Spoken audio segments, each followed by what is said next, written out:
Good morning to everyone. Now we are going to discuss our next topic of the chapter reproductive health. First segment में हम लोगों ने बात की reproductive health क्यों जरूरी है. नो डाउट रिप्रोडक्टिव हेल्थ पर लोग बात नहीं करना चाहते इन जनरल, और हमारे स्कूल्स में भी इस चैप्टर को स्कैप करने की टेंडेंसी है, लेकिन ऐसा होना जरूर नहीं है. ये गलत है. जितनी जानकारी हमको अगर रिप्रोडक्टिव हेल्थ के बारे में होगी, जैसे हम जनरल हेल्थ की बात करते हैं, उसी तरह रिप्रोडक्टिव हेल्थ की जानकारी भी होनी जरूरी है. तभी हम हेल्दी रह सकते हैं, हमारे फैमिली मेंबर्स हेल्दी रहेंगे और हमारी सोसाइटी हेल्दी होगी. तो हम नेक्स्ट टॉपिक पर आते हैं, that is the population explosion की बात करते हैं. पॉपुलेशन, जनसंख्या विस्फोट.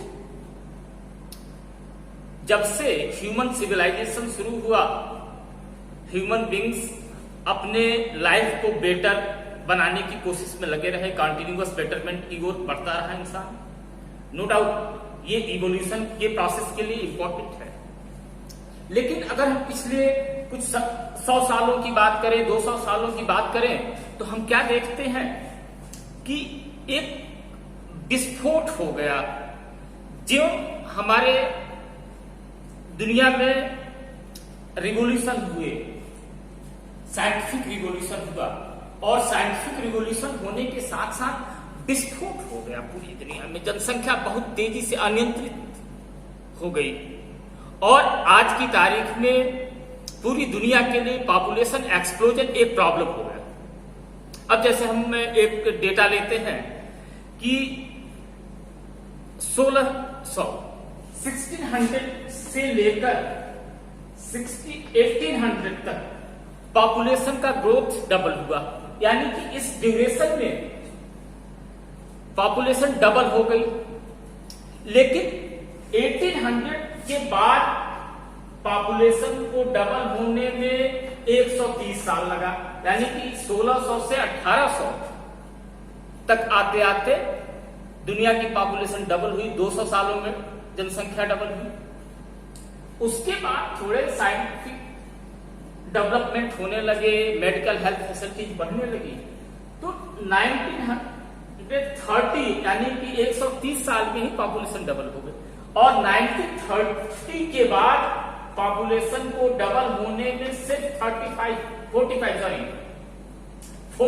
ईयर्स लगे. 45 ईयर्स, 200, 130 ईयर्स एंड 45 ईयर्स. और जो रिसेंट का डेटा है पूरी दुनिया का पॉपुलेशन के डबल होने में, ये एस्टिमेट लगाया जा रहा है कि ओनली 35 ईयर्स लगे.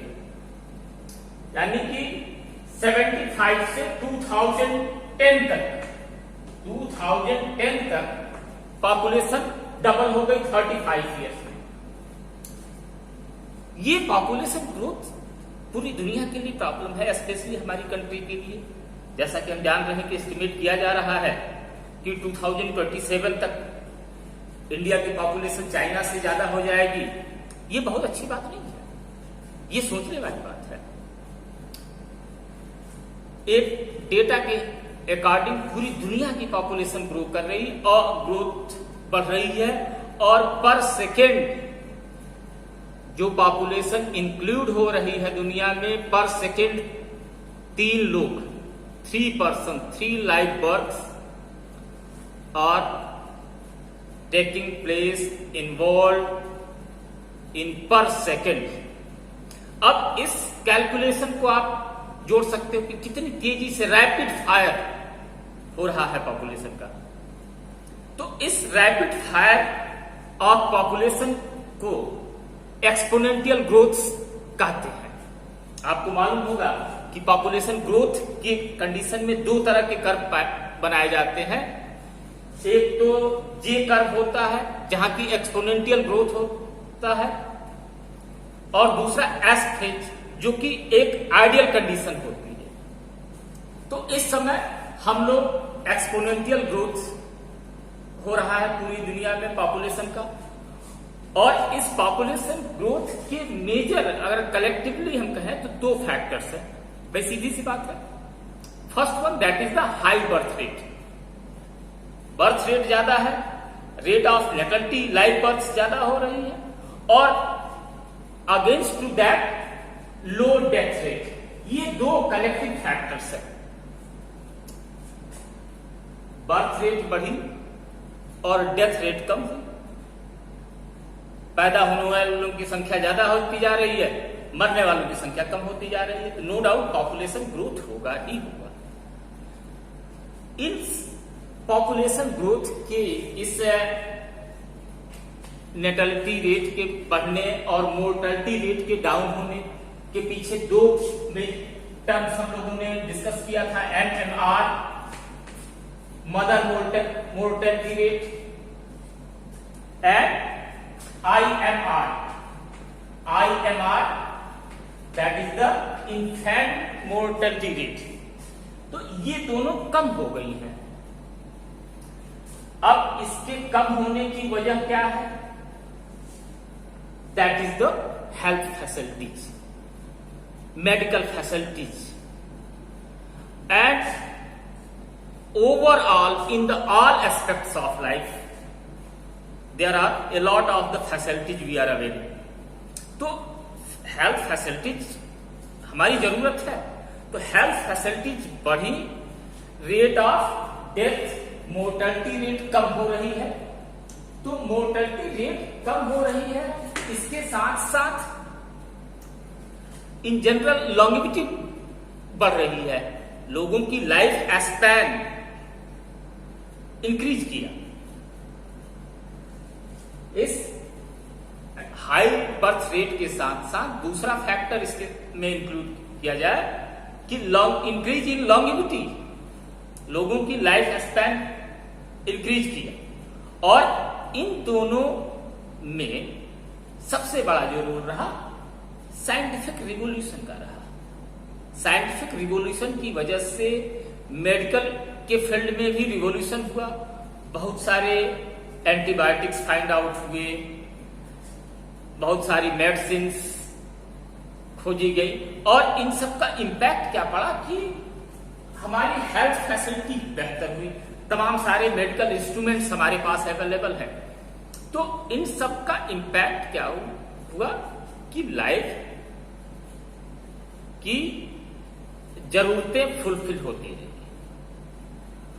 इन कंपैरिजन अगर आप अपने family members, specially senior family members, अपने ग्रैंड पेरेंट्स से अगर बात करो तो आपको पता चलेगा कि जो फैसिलिटीज आज हम लोग अवेल कर पा रहे हैं वो फैसिलिटीज उनके जमाने में नहीं थी।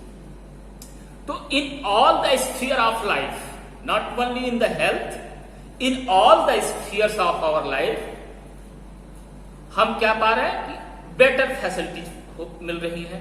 तो अब ये बेटर फैसिलिटीज, क्लॉथिंग अच्छी हो गई, हमारी फूडिंग अच्छी हो गई, लॉजिंग अच्छी हो गई, सारी फैसिलिटीज अच्छी हो गई, हमारे पास प्रोटेक्शन के तमाम साधन हो गए, हमें सिर्फ डिजीज से नहीं, अदर वाइल्ड एनिमल्स से हमारी फूड क्वालिटी अच्छी है, हम प्रॉपर हेल्थ और हाइजीन को फॉलो कर पा रहे हैं। ये सारी चीजों ने हमारे बर्थ रेट को बढ़ा दिया, लॉन्गेविटी बढ़ गई, जो जनरल लाइफ स्पान था, नॉर्मल लाइफ स्पान बढ़ता जा रहा। एक एस्टिमेट के अकॉर्डिंग इंडिया में फीमेल की average life span approximate 71.8 years है। ये भी आपको जान के अच्छा लगेगा कि फीमेल की लाइफ स्पैन इंडिया में ज्यादा है, और जबकि मेल की कम है, 71.8, मेल की है 69.2 ईयर्स इन एवरेज। तो ये पॉसिबल कैसे हुआ? तो साइंटिफिक डेवलपमेंट से हुआ, इंडस्ट्रियल रिवॉल्यूशन का ये आउटपुट है, ये अच्छी बात है। लेकिन इसकी वजह से पॉपुलेशन रैपिडली ग्रो करती गई। इसमें एक important factor lack of education को भी हम इंक्लूड कर सकते हैं, क्योंकि एजुकेशन ने ये नहीं बताया कि भाई पॉपुलेशन ग्रोथ का क्या इंपैक्ट पड़ेगा। इन जनरल एक कॉमन कॉन्सेप्ट अभी भी है हमारे देश में, दुनिया के दूसरे मुल्कों में भी, कि फैमिली में जितने ज्यादा बच्चे पैदा होंगे, फैमिली की ग्रोथ होगी, फैमिली की डेवलपमेंट होगी, ज्यादा अर्निंग मेंबर्स होंगे। लेकिन अगर हर फैमिली ये सोचकर चले कि हम ज्यादा बच्चे पैदा करेंगे, तो इसका जो ड्रॉबैक है वो ड्रॉबैक हमारे नेचुरल रिसोर्सेज पर पड़ता है, हमारी इकोनॉमी पे पड़ता है। तो ये इंफॉर्मेशन नहीं। अब इसके साथ साथ बर्थ कंट्रोल के टेक्निक्स, जो मेजरमेंट्स हैं जिससे कि बर्थ कंट्रोल किया जा सकता है, वो जानकारी नहीं हुई, लैक ऑफ एजुकेशन के साथ। इसके साथ जो ट्रेडिशनल बिलीफ्स हैं कि भाई बच्चे तो भगवान की देन है, बच्चे भगवान की देन है, पैदा हो गए, अब ऐसे ही, ये सारी चीजें, इसमें हमको इंटरप्ट नहीं करना है। लोगों ने ये कहते हैं कि भाई बच्चे भगवान की देन है और उसमें हमको कोई इस प्रोसीजर में, नेचुरल प्रोसीजर में हमको डिस्टर्बेंस नहीं करना है। इसके साथ साथ ट्रेडिशनल बिलीफ में craze of the male child, बेटा चाहिए, ये सारी चीजें कलेक्टिवली रिस्पॉन्सिबल हो गई किस काम के लिए, तो पॉपुलेशन एक्सप्लोजन हुआ। अब इस पॉपुलेशन एक्सप्लोजन का जो सोशियो इकोनॉमिक इंपैक्ट पड़ता है, तो सबसे बड़े इंपैक्ट को, और एक वर्ड में अगर हम कहें कि that is the crisis for the food, shelter, education, transport, in all the sphere. किसी एक स्फीयर को हम नहीं छोड़ सकते कि जहां पर अगर पॉपुलेशन ज्यादा है। एक बात थोड़ी सी यहां और कर ली जाए, हम लोगों ने बात किया है, बायोलॉजी में हम लोग बात करते हैं सस्टेनेबिलिटी की, सस्टेनेबल इकोसिस्टम। सस्टेनेबल इकोसिस्टम के साथ साथ एक और टर्म आता है कैरिंग कैपेसिटी। इकोसिस्टम का फंडा क्या होता है कि इकोसिस्टम सेल्फ सस्टेनिंग सिस्टम होते हैं, वो अपनी सारी आवश्यकताएं, सारी जरूरतें खुद पूरी कर ले, उसको एक आइडियल इकोसिस्टम हम मानते हैं। और इस हर एक इकोसिस्टम की कैरिंग कैपेसिटी होती है कि इतने ऑर्गेनिजम्स, इतनी पॉपुलेशन होगी डिफरेंट एनिमल्स के, डिफरेंट प्लांट्स के, तो उस कंडीशन में उस इकोसिस्टम में डिस्टर्बेंस नहीं होगा। लेकिन जब ओवर पॉपुलेशन होना शुरू हुआ, तो हम लोगों ने, ह्यूमन बीइंग ने, इन all the sphere of nature को डिस्टर्ब कर दिया। हमने बायोडिग्रेडेशन किया। आज की तारीख में पूरी दुनिया पॉल्यूशन से जूझ रही है। पॉल्यूशन का मेजर फैक्टर क्या है? पॉल्यूशन का अगर मेजर फैक्टर, रूट फैक्टर की अगर हम बात करें, तो रूट फैक्टर है सिर्फ और सिर्फ पॉपुलेशन एक्सप्लोजन। जनसंख्या अनियंत्रित रूप से अनकंट्रोल्ड वे में आगे बढ़ती रही, और इस पॉपुलेशन के ग्रोथ होने से, अनकंट्रोल्ड ग्रोथ होने से, इसका डायरेक्ट इंपैक्ट हमारे सोशियो इकोनॉमिक फैक्टर्स पर पड़ा, जहां की क्राइसिस क्रिएशन शुरू हो गए। और दूसरा सबसे बड़ा इंपैक्ट हमने नेचर पर डाला, हमने रिसोर्सेज को एक्सप्लॉयट करना शुरू कर दिया। तो ये नेचुरल एक्सप्लॉयटेशन का इंपैक्ट क्या हुआ कि बायोडिग्रेडेशन हुआ। तो अब इसका सलूशन क्या है? तो सलूशन है कि बर्थ कंट्रोल किया जाए। तो बर्थ कंट्रोल की क्या टेक्निक्स हैं, क्या मेथड्स हैं, उन पर विचार करना, उन पर डिस्कस करना जरूरी है। जैसा कि हम जान रहे हैं कि पर सेकेंड बर्थ रेट 3% की है, 3 लाइव बर्थ हो रही हैं। तो अगर इसको कंट्रोल नहीं किया जाएगा तो फिर पूरी दुनिया में क्राइसिस ही क्राइसिस होगा। हाँ, इसके बारे में एक और डेटा बताना चाहूंगा कि ये कंसीडर किया जा रहा है कि माइट बी 2100 तक पहुंचते पहुंचते पॉपुलेशन ग्रोथ एस्टैब्लिश हो जाए। उस समय क्या होगा, कैसे होगा, उस समय की बात है। उस समय तक हम लोग रहेंगे नहीं, बहुत लंबा समय है। That is the time span of the 80 years. क्या चेंजेज होंगे, नेचर क्या चेंज कर रहा है, डे बाय डे हम देख रहे हैं कि पैंडेमिक हो गया, कोरोना का, तमाम अर्थक्वेक हो रहे हैं, कैसे क्या चेंजेज होंगे उसकी बात उस समय के लोगों के लिए छोड़ी जाए। हम आज की बात करते हैं, that is the birth control. Birth control का अवेयरनेस डेवलप करने के लिए गवर्नमेंट और नॉन गवर्नमेंट ऑर्गेनाइजेशंस काम कर रहे हैं। एज ए एजुकेटेड पर्सन हम सबकी रिस्पॉन्सिबिलिटी है, हमारी आपकी सबकी ये कलेक्टिव रिस्पॉन्सिबिलिटी है कि इस बर्थ कंट्रोल के मेजर्स को हम जाने, समझें और इसके बारे में दूसरों को भी इन्फॉर्म करें। तो बर्थ कंट्रोल के लिए बहुत ट्रेडिशनल मेथड्स चले आ रहे हैं, वो भी यूजफुल मेथड्स थे, और मॉडर्न मेथड्स, मॉडर्न टेक्नोलॉजी के अकॉर्डिंग बहुत सारे टेक्निक्स डेवलप किए गए। तो नेचुरल मेथड में सबसे पहला जो नाम आता है सेफ पीरियड और periodic abstinence method. Safe period या पीरियाडिक एब्स्टिनेंस मेथड क्या करता है, जैसा कि हम जानते हैं कि मेंस्ट्रुअल साइकिल एक साइक्लिक प्रोसीजर है लगभग 28 डेज का। तो इस 28 डेज में जो ओवम का डिस्चार्ज होगा वो अप्रोक्सीमेट 14th डे को होता है। इस साइकिल 1 to 28 की जो है, इसके मिड में 14th को डे को ओवम का डिस्चार्ज एस्टिमेटेड होता है। तो इस 14th डे से 4 दिन पहले और 4 दिन बाद का time approximate 8 days, 10th to 18th days, यानी कि जिस दिन से मेंस्ट्रुअल साइकिल शुरू हो रही है उसके 10वें से लेके 18वें दिन तक को सेफ पीरियड माना जाता है, क्योंकि इस टाइम पर ओव्यूलेशन होने के चांसेस मैक्सिमम है। और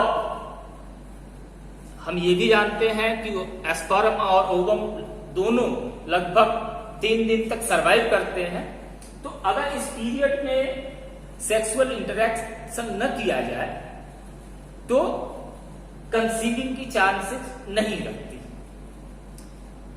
तो ये नेचुरल मेथड हो गया सेफ पीरियड और periodic abstinence method. Abstinence avoid करना in that period to ignore, prohibit the sexual act, that is the first point, safe period. Second, that is the coitus interruptus. Coitus interruptus और withdrawal method. Coitus interruptus और withdrawal method क्या करता है कि according to this method male partner will withdraw the penis just before to the ejaculation.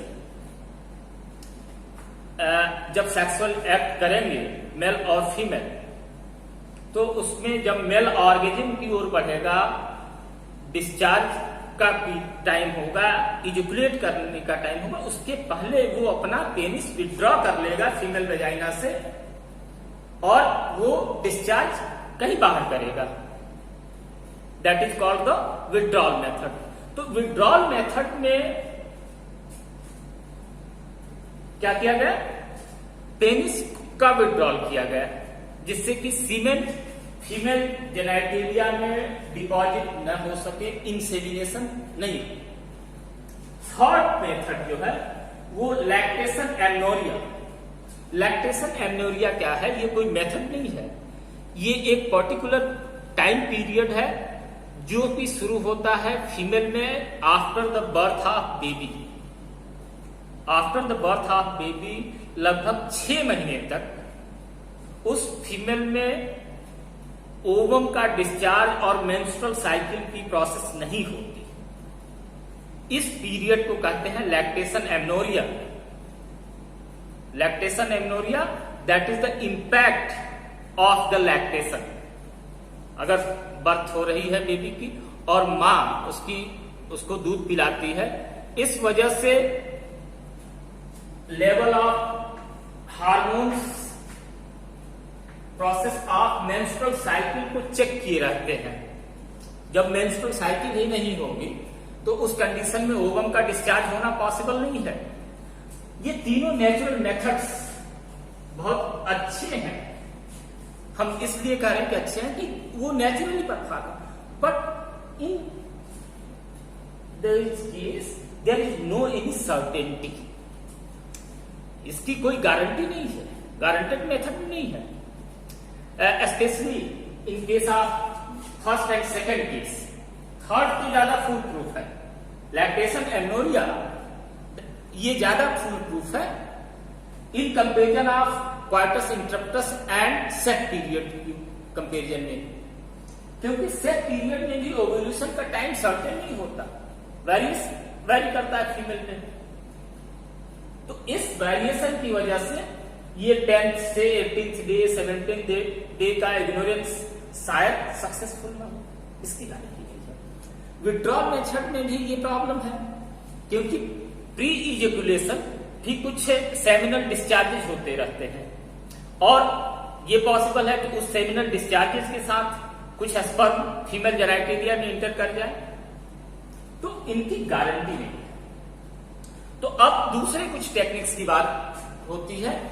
अच्छा, इसके अलावा जितनी भी हम बर्थ कंट्रोल के उपायों की बात करेंगे, मेथड्स की बात करेंगे, उसमें कुछ पॉइंट्स पर फोकस करना पड़ता है। ये पॉइंट्स क्या है कि जितने भी टेक्निक्स या मेथड्स इंप्लीमेंट किए जाए, वो मेथड्स नॉर्मल सेक्स लाइफ को तो डिस्टर्ब नहीं कर रहे हैं बहुत ज्यादा। जो नॉर्मल सेक्स ड्राइव है वो normal sex drive as usual हो, कोई उसके साइड इफेक्ट्स ना हो, अगर साइड इफेक्ट्स हो भी तो मिनिमम है। तो इन सब ग्राउंड्स को एक सबसे बड़ी चीज कि जो भी बर्थ कंट्रोल के मेथड्स हैं वो मेथड्स इजीली अवेलेबल हो जाएं, इसकी अवेयरनेस हो पॉपुलेशन में, कम्युनिटी में। नो डाउट कम्युनिटी अवेयरनेस के लिए फैमिली प्लानिंग कमीशन इंडिया में बहुत पहले ही शुरू हो गया 1951 में। उसके बाद RCH का प्रोग्राम शुरू हो गया, reproductive and child health care programme, और इसके साथ community centres more than the 5,000 approximate 5,400 plus में हमारे पूरे देश में कम्युनिटी सेंटर्स काम कर रहे हैं, जहां पर की फैमिली प्लानिंग के बारे में बात की जाती है, बताया जाता है, काउंसलिंग की जाती है। तो इसमें नेक्स्ट मेथड्स की बात करें तो नेक्स्ट मेथड में एक बैरियर मेथड आता है, जो कि सबसे पॉपुलर मेथड है, कॉमन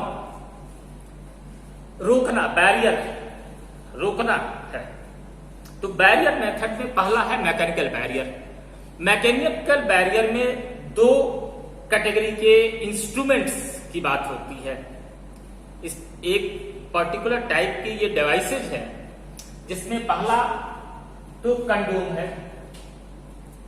कंडोम मेल और फीमेल दोनों के लिए अवेलेबल है, लेकिन most popular category of condom जो है मेल कंडोम है। तो मेल कंडोम का यूज क्या है कि ये लैटेक्स के बने हुए कैप लाइक स्ट्रक्चर्स होते हैं, कैप लाइक या बलून लाइक स्ट्रक्चर आप कह सकते हैं। तो eight the time of intercourse that should be the structure of penis should be covered by that condom. Female के लिए भी कंडोम अवेलेबल, तो वो फीमेल अपनी जेनाइटेरिया में सेट कर लेती है, अपने वेजाइना में सेट कर लेती है, मेल अपने पेनिस में।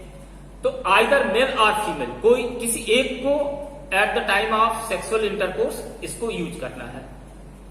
इससे जो भी सीमेन डिस्चार्ज होगा वो सीमेन कलेक्ट हो जाएगा उस कंडोम में, और इस वजह से प्रोसेस ऑफ फर्टिलाइजेशन नहीं होगा। इसके साथ साथ इसका एक दूसरा सबसे इंपॉर्टेंट और यूजफुल एस्पेक्ट क्या है कि कंडोम के यूज से जितने भी सेक्सुअली ट्रांसमिटेड डिजीजेज हैं इन सेक्सुअली ट्रांसमिटेड डिजीजेज के स्प्रेड होने के चांसेस बिल्कुल खत्म हो जाते हैं। That's why that is the one of the safest method and easiest. And condoms are the disposable. Once that should be used, that should be thrown, that should be disposed.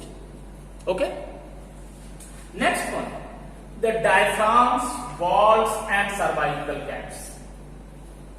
These are also the cat-like structures. In general, you can say that आप कह सकते हैं कि ये cat-like structures हैं, और इन cat-like structures को fit किया जाता है वजाइना में। डायफ्राम और वॉल्व्स ये दोनों फिट कर दिए जाते हैं वजाइना में eight the time of the sexual intercourse. और इसी तरह का ये जो सर्वाइकल कैप है, इसको और ज्यादा अंदर इंसर्ट किया जाता है in the region of the cervix at the time of the sexual intercourse. इसको फिट किया गया। इनके साथ साथ इसमें कुछ एस्पर्मिसाइड्स लगाए जाते हैं, जो कि स्पर्म को मारने वाले केमिकल्स हैं। वो फोम फॉर्म में होंगे, जेली फॉर्म में होंगे, पाउडर फॉर्म में हो सकते हैं। तो ये एस्पर्मिसाइड्स के साथ ये डायफ्राम, वॉल्व और सर्वाइकल कैप को फिट कर दिया गया फीमेल वजाइना में, सर्विक्स रीजन में, और ये ट्रैप कर लेते हैं सीमेन को, और इस वजह से प्रोसेस ऑफ फर्टिलाइजेशन नहीं हो पाता। तो ये दो बैरियर मेथड्स बहुत कॉमन है। इसमें से कंडोम मोस्ट पॉपुलर है। इस बैरियर मेथड्स के बाद हम केमिकल मेथड की बात करते हैं। तो केमिकल मेथड में ये आईयूडी, इंट्रा यूटेराइन डिवाइसेस, ये हाइब्रिड टाइप के हैं। ये एक्चुअल में मैकेनिकल भी है और केमिकल भी है, क्योंकि यहां पर डिवाइसेस हैं। डिवाइसेस इम्प्लांट किए जा रहे हैं कहां पर? तो यूटेरस में। तो यूटेरस में इम्प्लांट करने की वजह से ये इंट्रा यूटेराइन डिवाइसेस हुए। तो बाय नेचर तो इंस्ट्रूमेंट है, तो मैकेनिकल हुए, लेकिन इनका केमिकल इंपैक्ट भी काम करता है, केमिकल इफेक्ट भी काम करता है, जिसकी वजह से ये प्रोसेस ऑफ फर्टिलाइजेशन और प्रोसेस ऑफ इम्प्लांटेशन को चेक करते हैं। इस इंट्रा यूटेराइन डिवाइसेस को मेजर दो कैटेगरी में हम डिवाइड कर देते हैं, नॉन मेडिकेटेड और मेडिकेटेड इंट्रा यूटेराइन डिवाइसेस। ये एक्चुअली लूप लाइक स्ट्रक्चर होते हैं। इस तरह का आप स्ट्रक्चर देख सकते हैं इंस्ट्रूमेंट, और इस इंस्ट्रूमेंट को फीमेल के यूटेरस में ले जाकर इम्प्लांट कर दिया जाता है। लगभग 3 से 5 साल तक के लिए ये फंक्शनल होते हैं, और फिर उसके बाद उसको रिप्लेस कर दिया जाता है, चेंज कर दिया जाता है। तो मोस्टली वर्किंग वीमेन जो एक सर्टेन टाइम ड्यूरेशन तक फैमिली प्लानिंग करती हैं, उनके लिए ये ज्यादा यूजफुल है। तो इस नॉन मेडिकेटेड में common name copper T, copper 7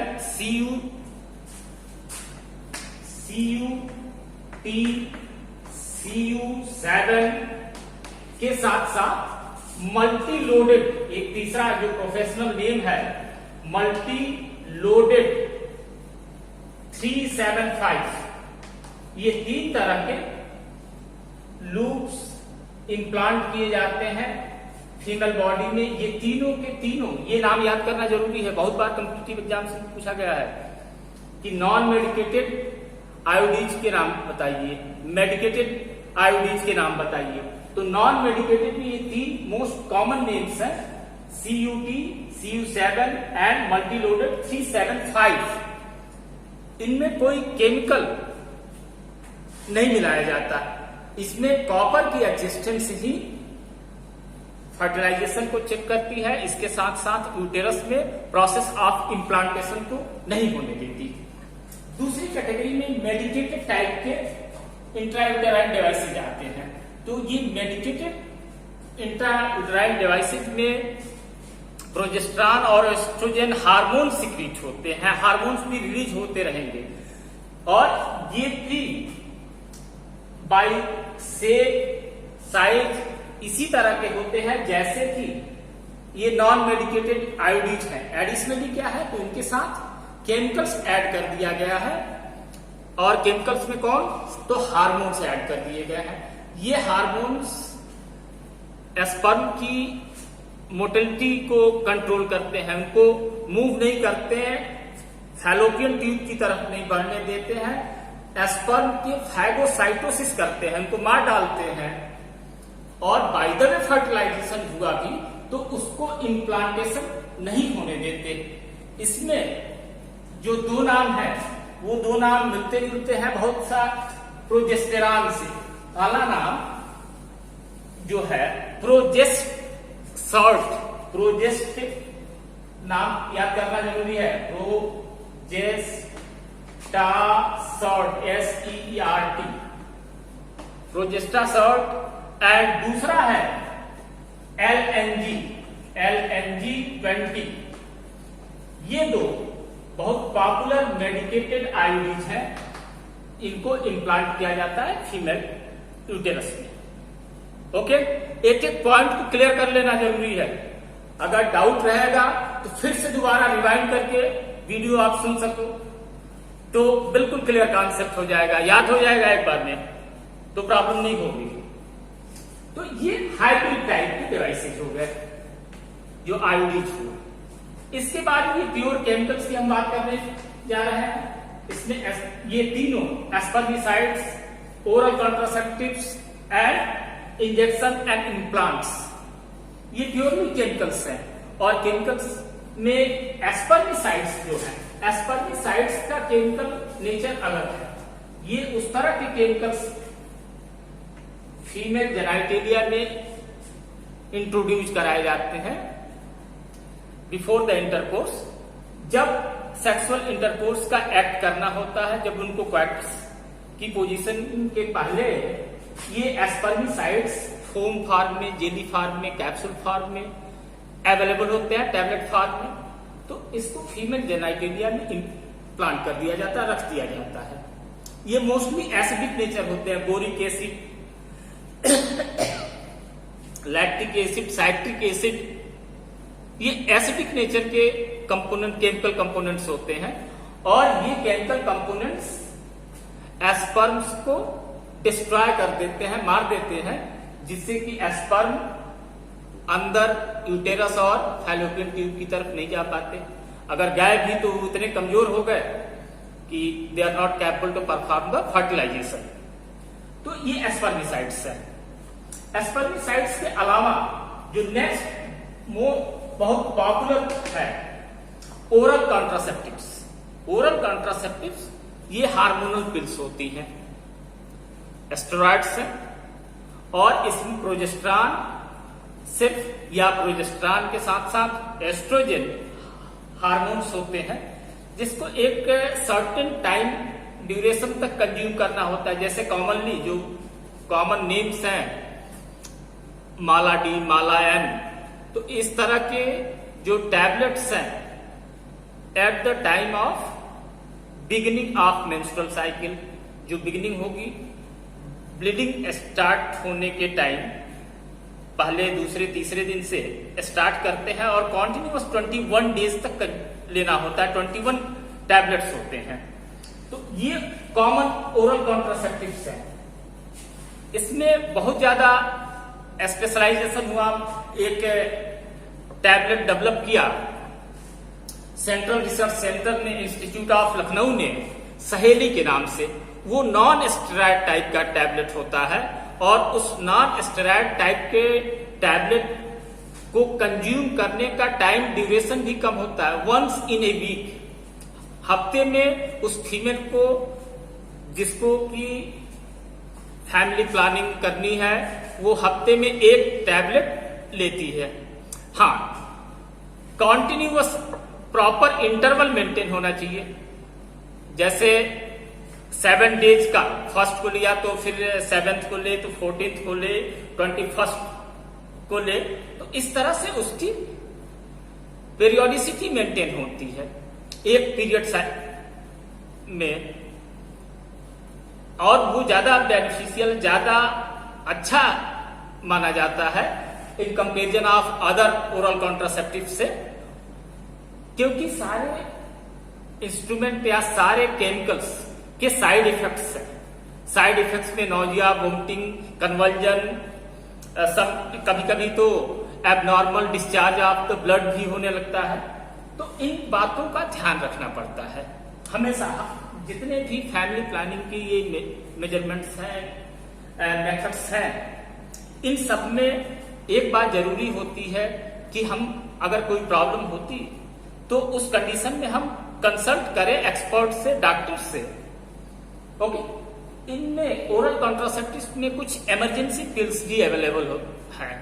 emergency pills कहने का मतलब कि अगर अनसेफ सेक्सुअल एक्ट हुआ, इंटरकोर्स हुआ, तो उस कंडीशन में with in after that act 72 hours तक उस अनसेफ सेक्स के 72 घंटे के अंदर अगर इमरजेंसी पिल्स ले ली जाए तो वो फोर्सफुली डिस्चार्ज कर देता है, प्रोसेस ऑफ फर्टिलाइजेशन को इनहिबिट कर देता है। तो ये इमरजेंसी पिल्स में आती हैं ओरल कॉन्ट्रासेप्टिव्स हैं कि अगर अनसेफ सेक्सुअल एक्ट हुआ तो उसके विद इन 72 आवर्स अगर उसको कंज्यूम किया गया तो प्रेगनेंसी नहीं होगी। ओके, इसके अलावा कुछ इंजेक्शंस और इम्प्लांट्स की भी बात होती है। इंजेक्शंस में भी वही हार्मोन्स होते हैं जिनको कि सबक्यूटेनियस इंजेक्ट किया जाता है मोस्टली, या मस्कुलर इंजेक्ट भी दिया जाता है। वो इंजेक्शन लगा देने से एक सर्टेन पीरियड ऑफ टाइम तक, अलग अलग पोटेंसी के इंजेक्शंस होते हैं, उनको लगाने से प्रोसेस ऑफ ओव्यूलेशन चेक हो जाता है। इसके साथ कुछ इम्प्लांट्स भी आ रहे हैं। इम्प्लांट्स का को कहा जाए तो ये हार्मोन्स ही है, छोटी छोटी मैच स्टिक साइज की ये इम्प्लांट्स होते हैं, और इन इम्प्लांट्स को एल्बो के ऊपर इस पोर्शन में जहां मसल्स होती हैं फीमेल की, उस मसल्स रीजन में सबक्यूटेनियस इम्प्लांट कर दिया जाता है, और उनका एक टाइम ड्यूरेशन होता है अप्रोक्सीमेट 5 इयर्स, 3 इयर्स, 4 इयर्स। उतने दिनों तक उससे केमिकल डिस्चार्जेस होते रहेंगे, और उन सब केमिकल डिस्चार्जेस का इंपैक्ट क्या होगा कि प्रोसेस ऑफ ओव्यूलेशन नहीं होगा। वो फॉलिकुलर स्टिमुलेटिंग हार्मोन और ल्यूटिनाइजिंग हार्मोन के लेवल को लो रखेंगे, और इस लो लेवल की वजह से प्रोसेस ऑफ ओव्यूलेशन नहीं होती। ये तमाम टेक्निक्स टेम्पररी मेथड्स हैं। इन सारी टेम्पररी मेथड्स में एक बात हमेशा ध्यान रखना होगा कि किसी भी मेथड को इंप्लीमेंट करने के लिए एक्सपर्ट्स की एडवाइस होनी जरूरी है। इसके बहुत सारे साइड इफेक्ट्स होते हैं। उन सारे साइड इफेक्ट्स से बचने के लिए एक्सपर्ट एडवाइस जरूरी है। अब हम बात करते हैं नेक्स्ट टेक्निक की, that is the permanent method. Most of the time अगर रिप्रोडक्टिव एज है और इशूज की रिक्वायरमेंट है, अगर वो चाहते हैं कि और बच्चे पैदा करें, तो उस तरह के कपल सारे के सारे टेम्पररी मेथड्स को इंप्लीमेंट करते हैं। लेकिन इसके बावजूद भी अगर फर्दर लाइफ में चिल्ड्रन नहीं पैदा करने हैं, तो उस कंडीशन में परमानेंट मेथड्स ज्यादा बेहतर होते हैं, ज्यादा सेफ होते हैं। ये 3 तरह के हैं: वैसेक्टोमी, ट्यूबेक्टोमी एंड लैप्रोस्कोपी।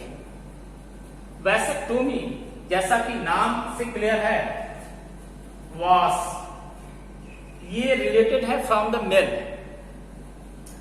और इस वैसेक्टोमी के प्रोसेस को सिंपली अगर हम डिफाइन करें, that is the process of the cutting and ligating of the mail sperm duct. Very simple surgery होती है, एस्क्रोटम के बैक साइड से पोस्टीरियर साइड, हमको आइडिया है कि पोस्टीरियर साइड में एपिडिडाइमिस है और वहीं से स्पर्म डक्ट निकलती है।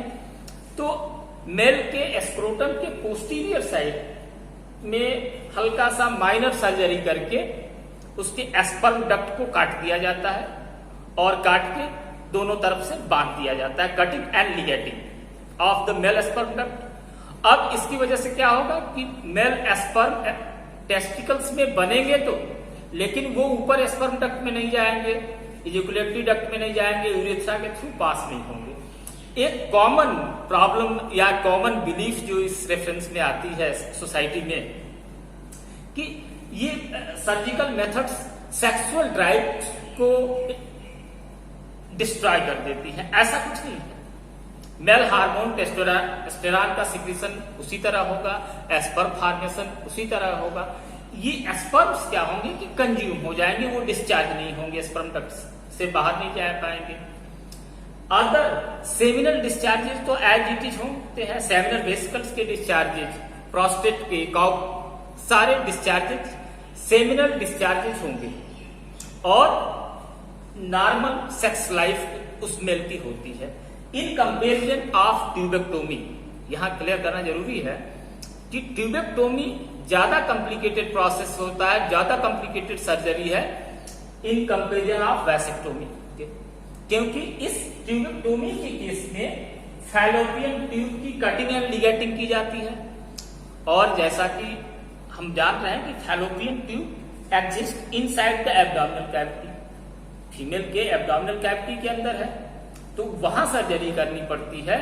जबकि वैसेक्टोमी में सिर्फ टेस्टिकल पर के रीजन में सर्जरी होती है, ये माइनर सर्जरी है वैसेक्टोमी, जबकि ट्यूबेक्टोमी मेजर हो जाएगा।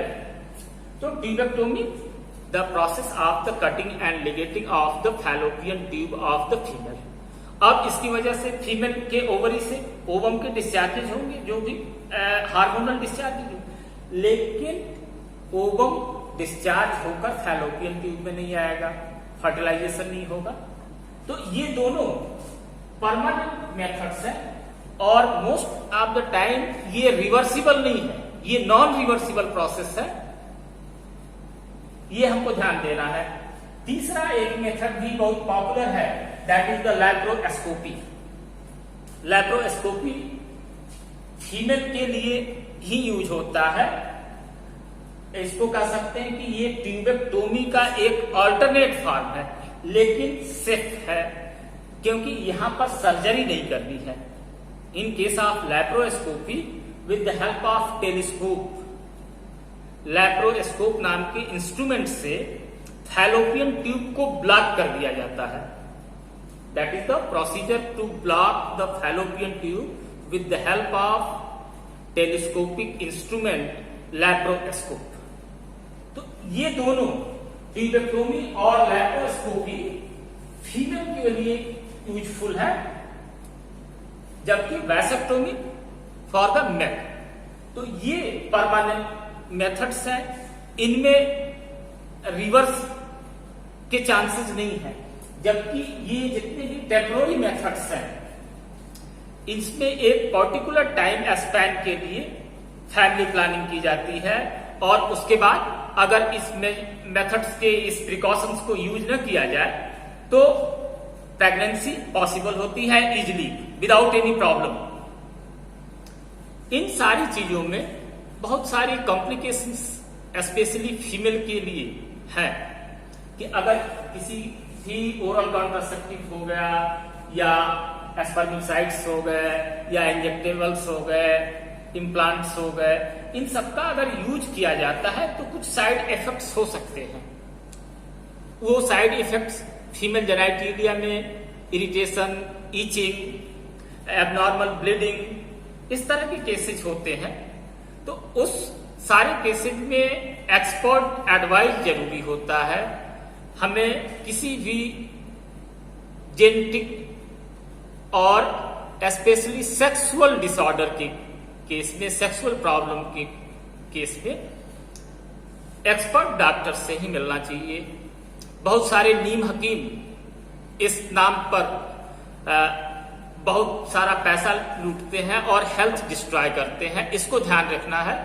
Okay, thank you very much.